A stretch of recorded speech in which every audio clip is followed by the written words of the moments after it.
today's video cast is about how to balance reactions. First, we have to know a little bit about reactions, and every reaction has two parts. Reactants, and those are the substances that are about to react, and products, the substances produced. So in every chemical reaction, it always looks like this. The reactants are on the left of the arrow, and the arrow points to the products. Sometimes in chemistry they make things difficult, but this is not one of those times. Reactants react, so those are the things you start with, and products are what is produced, so those are the things you end with. Now we need to know a little bit about the symbols that we'll be dealing with here. So what we have here is just some of these symbols that you're going to see as we go to these formula equations. The arrow, you need to read that as produces, forms, or yields. It's not equals. There's an arrow meaning it produces. And that's probably the one we're going to be the most important. The next little symbol, these would be written below beside a chemical. So if I were talking about sodium chloride, I might put a little CR there beside it in parentheses, because that CR means that it is a crystalline solid. Now, crystalline solid is pretty specific, so a lot of times what you'll just see is just an S, meaning a solid.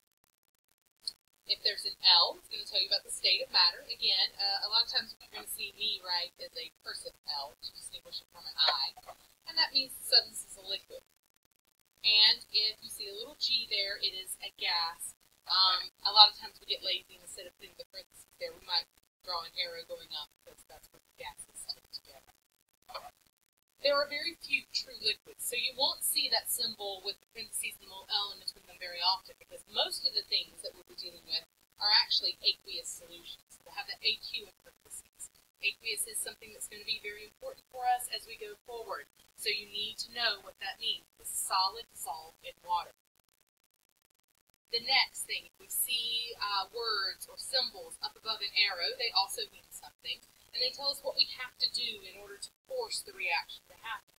If you see heat, or the Greek letter delta, which here looks like a little triangle, we won't call it the little triangle, we'll call it delta, and that we're going to see that again, it means change in. So this is going to be your change in temperature or change in heat. And we have to heat these reactants to get the reaction to go. If there's light written above the arrow, then we have to expose them to light. Usually substances that are in brown bottles are substances that are sensitive to light. And so they put them in the brown bottles to protect them. If you have electricity, or ELEC, up above the arrow, that means that we had to apply an electric current. That's another way we can force a reaction to go. Like in electroplating jewelry, we'll have to apply electric current in order to force other metals to stick to other metals. If you see a double-headed arrow, or two arrows pointing in opposite directions, or half arrows, one pointing in opposite directions, or each pointing in opposite directions, that means it is a reversible reaction. This is an entire class of chemicals or reactions, and it's where the reactants form products, and products can then turn back into reactants, and they set up a nice little cycle. We'll talk about that a little bit more. If you see a chemical, any chemical,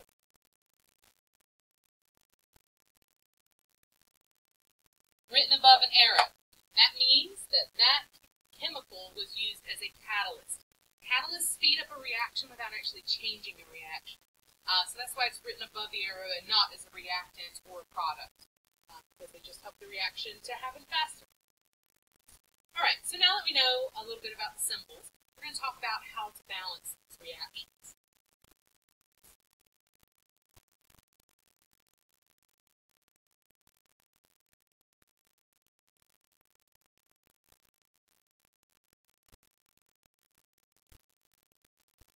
We're going to be adding coefficients to reactions to balance them. Now, the purpose for balancing is to observe the law of conservation of mass. Things cannot just disappear, and they cannot just appear out of nowhere. So we have to account for that, and these coefficients tell us how many molecules or how many pieces of that substance are taking part in it. So this 2Ki right here means that I have 2 Ki's that are going to have to participate okay to react with one lead to nitrate in order to produce what's on the other side. Alright, so the rules for balance. A balanced equation has the same number of atoms of each element on both sides of the equation. So, to go about this, first thing you need to make sure that your formulas are correct. If you do not write the correct chemical formula using charges and crisscrossing or writing down a molecular formula correctly, you cannot balance it. So if you have trouble balancing something, go back and check the formula and make sure that they're written correctly. Remember that there are some diatomic molecules, and they're only diatomic when they're by themselves. Alright, so when we get started on this, we're going to talk about check the equation for balance. You can make a chart, and that'll help you out. It helps some people out. We'll talk about how to do that. Reactants and products. So we're talking about each side of the reaction. And then you would have your atoms in the equation over here. So if I have an example, again, R stands for reactant, P stands for product. Here's my equation. And I'm just going to go through, and on my reactant side, all I have are magnesium and oxygen. So I need to see how many. On my reactant side, I have one magnesium. There it is. And on my reactant side, I have two oxygens. On the product side, so on this side of the arrow, I have one magnesium and one oxygen. So the only thing here that is unbalanced at this point is going to be my oxygen. So I'm going to add coefficients. I'll come back to that in a minute and we'll finish this up. So when we choose coefficients that balance the equation, these things have to be written before the compound. You cannot split open a compound to balance. And the most important thing is to never, ever, ever, ever, ever, ever use subscripts to balance an equation. When you change a subscript, you're changing the identity of the chemical, and you are a mere human and you do not have that kind of power. So you can only put coefficients before a chemical equation. Alright, so we're going to go back and we're going to try and finish balancing this back. So we're going to put some coefficients in here. The only thing, like I said, that was out of whack are my oxygens. I have two on the reactant side, one on the other. So I need to have two oxygens on that product side. The only place I can put a coefficient is in front of that whole compound. And now this multiplies. This means I have two MgOs. That means I have two oxygens now. So I fixed my oxygens, but I created another problem because now I have two magnesiums. And I have to keep track of that. And if you just look at it this way, it is going to multiply in every single time. Alright, so now I have to fix my magnesium. So sometimes in trying to balance one, you mess up another, but that's okay because you can fix it. So now I have two magnesiums on the product side. I need two on the reactant side. So all I have to do is put a 2 here. And now I have two magnesiums. Now, the reactant and product has to match for a single element. But the two elements do not have to be the same. Right, as long as the reactant side and the product side are the same for each individual element, then you're good. We're going to try some others here for just a second, and I'll show you some tricks.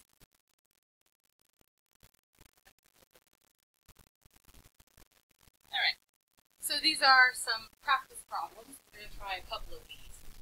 First one we're going to do here, number 6. I have my reactant side and my product side just to do the count. And I have K, I have Cl, and I have O. So on my reactant side, again, on this side of the arrow, I have 1 potassium, 1 chlorine, and 3 oxygen. The 3 only goes to the one that it's directly beside unless they're parentheses. Then, on my product side, I have 1 potassium, 1 chlorine, and 2 oxygen. When you have a situation like this, where you have 2 and 3, well, there's no whole number that I can put here and multiply by 2 to give me 3. So what we have to do at this point is try and get a common multiple. So I'm going to try and get 6 oxygens on each side. So if I put a 3 here, 3 times 2 is 6. So I have 6 oxygens there. And then I need 6 on this side. The only spot for the coefficient is in front of the whole compound. So we're going to mess up with the potassium and chlorine, but that's okay. And if I put a 2 here, I now have 6 oxygens, because 2 times that 3 is 6.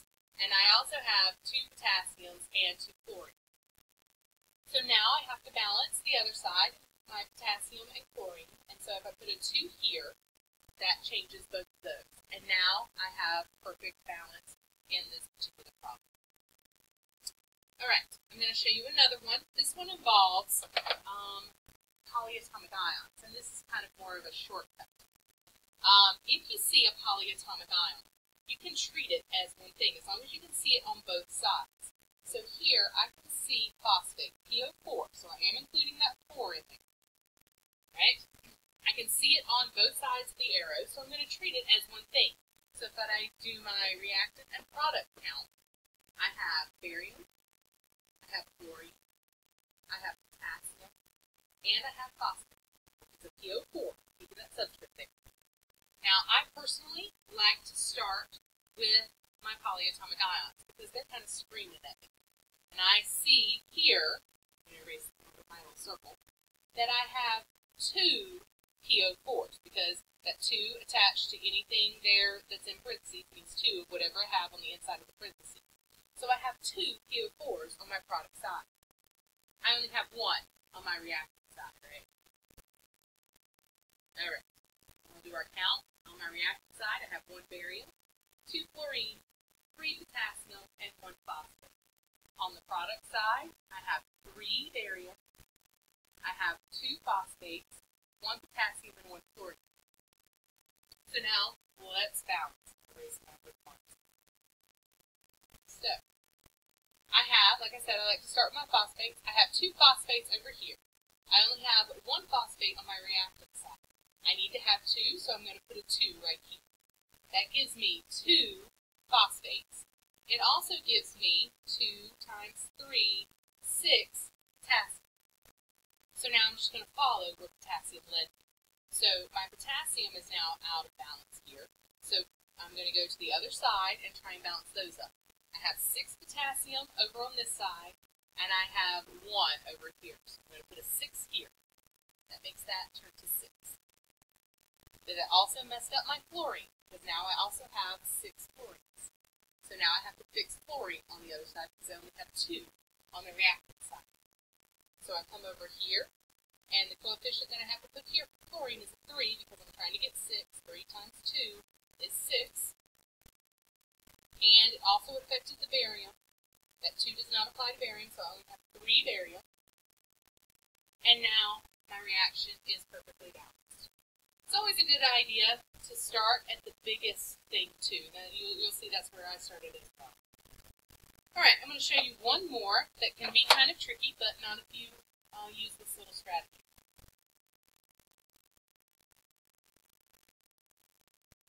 I'm going to try.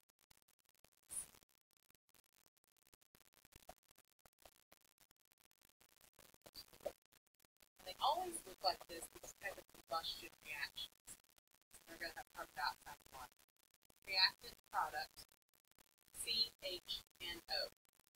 Alright, we'll do our count. I have 4 C's here, I have 10, and 2 oxygens on the reactant side. Here I have 1 carbon, 2 hydrogens, and 2 plus 1, which is 3 oxygens. Now the oxygens, that's a little thing to notice, it's in 3 different things in this particular equation. So never start with something that is in 3 different compounds or molecules. It's too many variables, and it'll end up making your head hurt. So leave it till the end. So I'm going to start with carbon. I have 4 over here, so I need 4 over here. So if I put a 4 there, that gives me 4 carbons. It's also going to change my oxygens, but I'm going to mess with those here in a minute too, because I got to do hydrogen. Hydrogen, on my reactant side, I have 10. Over here, I have 2. So I need to put a 5 here, so then I'll have 10. Now I can count my oxygen. I have 4 times 2, which is 8. Oxygens in that one. And since they're on the same side, I have to add them together. So over here I have 5 times 1, which is 5 oxygens there, and I add them together for a total of 13. Here's where the trick comes in. There is nothing that I can put right here, no whole number, that when you multiply it by 2, because that's what we're going to have to do with the subscript, and gives you